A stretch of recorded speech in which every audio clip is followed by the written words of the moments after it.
Black folks, stop answering white people that have no authority over you that come up and ask you questions.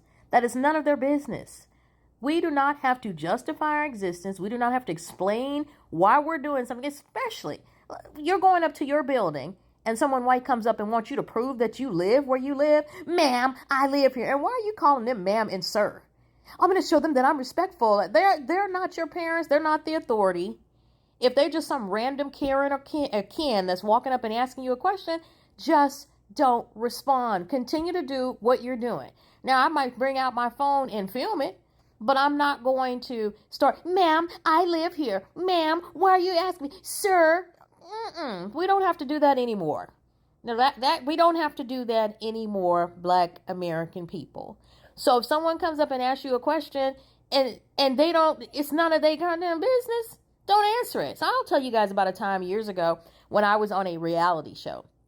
And it was a pilot for a reality show, and we were filming it, and I was doing the black girl thing. I was the only black girl that was on the show, and so I was quiet, right? Just quiet and nice, because I knew as soon as I had any type of emotion or showed anger or responded to something, I knew what they were going to do to me. So what they always do to black women, make you out to be the enemy and that you're mean and evil and hateful or whatever. So I was just laying low and just making it through this whole show. So then the producers told these white girls that I didn't like them, which I didn't like them.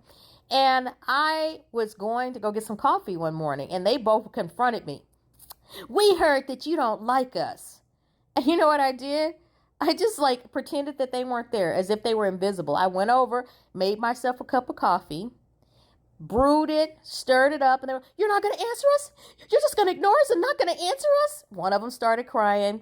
I took a sip of the coffee and walked out. Now, this reality show did not make it to air, but the owner of the company liked me so much that he gave me a position in that company that I did made a whole lot of money. He made up because he loved how I handled that, and it was a white man that did it.